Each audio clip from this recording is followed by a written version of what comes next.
dinner dish over here. You don't want that in your video. Hey guys, Jordan Saint-Yves here. I'm here to teach you how to make a quality steak from the privacy of your home and make it the same quality that you're used to getting in a good steakhouse.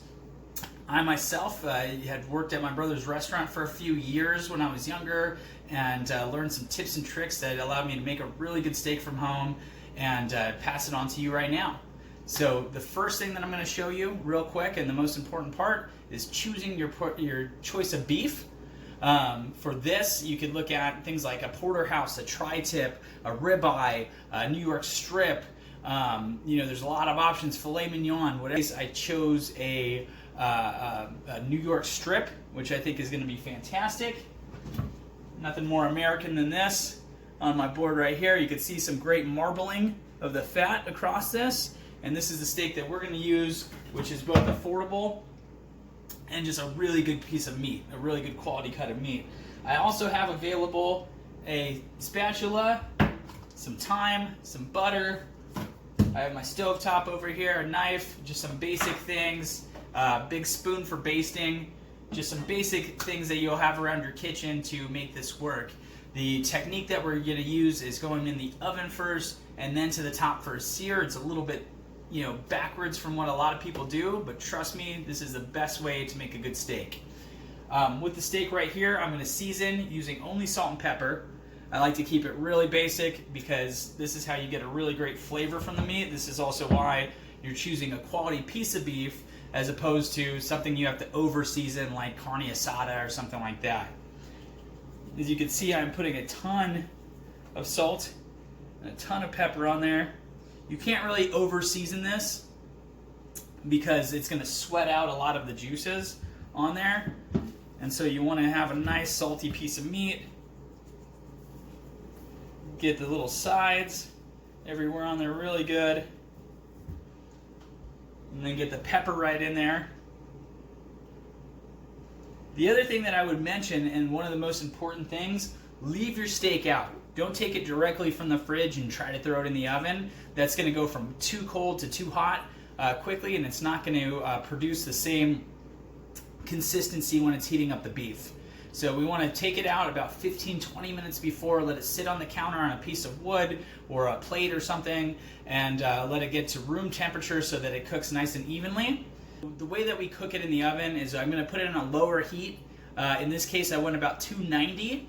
And I'm going to cook it for about 15 to 20 minutes and then go in and check it every 5 minutes. Usually I'm bringing out a meat thermometer to check the temperatures. For medium rare, you're going to want the beef to be between 90 and 95 degrees. For medium, which a lot of people like, if you don't like too much of the pink stuff, you're going to want 100 to 105 degrees. I went ahead and got a piece of meat ready for you. Right out here, already pre-cooked. I'm going to heat up the stove and make sure the pan is nice and hot. You're going to want the oil that you put on there. I just put like a teaspoon of olive oil, but you could use a few other oils that have a high smoke point.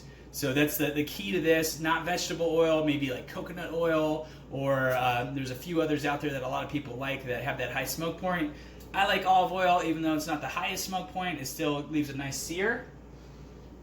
I'm getting the oven cranked way up to the point that it's almost going to be smoking. You'll see that happen here in a second.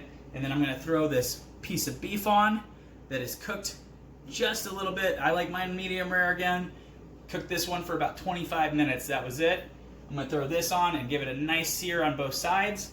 And then I'm grabbing some butter, some thyme, and I'm going to baste it real quick. So right when we're ready, 1, 2, 3. There we go.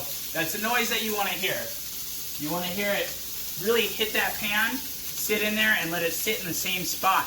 Now the key is not to move the steak. Leave it in the same place. And we're going to take a generous portion of butter. This is where it gets a little bit unhealthy. Take a nice big gob of butter, throw it in there. Let's take our thyme. Throw the thyme right in there. That way you get the herbs. And then take this, spread the butter around. Let it get all in there. Just going to get around the steak. Now what I'm going to start doing is I'm just going to start scooping some of that butter and some of this thyme. As you can see, I'm taking it and I'm throwing it over the top. This is called basting for people that don't have a lot of experience with this. We'll just give it a couple minutes on each side. We want to get a nice thick crust on there.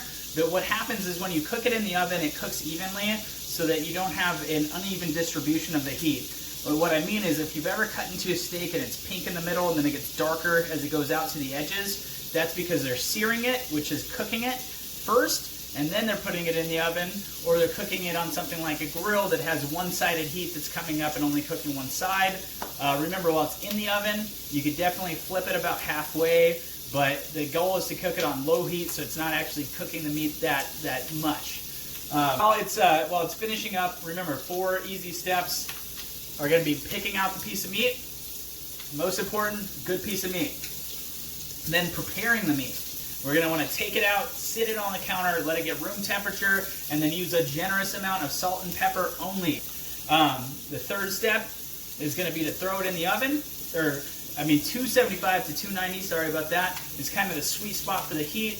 You put it in for about 15 to 20 minutes, and then go check it every 5 minutes afterwards with a meat thermometer until you get it at that temperature that you want. 90 to 95 degrees for medium rare, 100 to 105 for medium. Once you take it out, get that skillet till it's smoking with a little bit of oil on it. Throw the steak on there, let it sit in the same spot. Throw a generous amount of butter and some fresh thyme in there. Go ahead and baste it out. And this is the last step, by the way, because I didn't mention this before, but this is very important, so hopefully you're watching the video to the end. When you take it out, set it on a piece of wood or a wire rack, and let it sit for another 10 to 15 minutes. Steak is it's going to continue cooking, so if you cut into it too early, you're releasing all that heat, not allowing it to cook internally, and you're going to not have the same quality meat.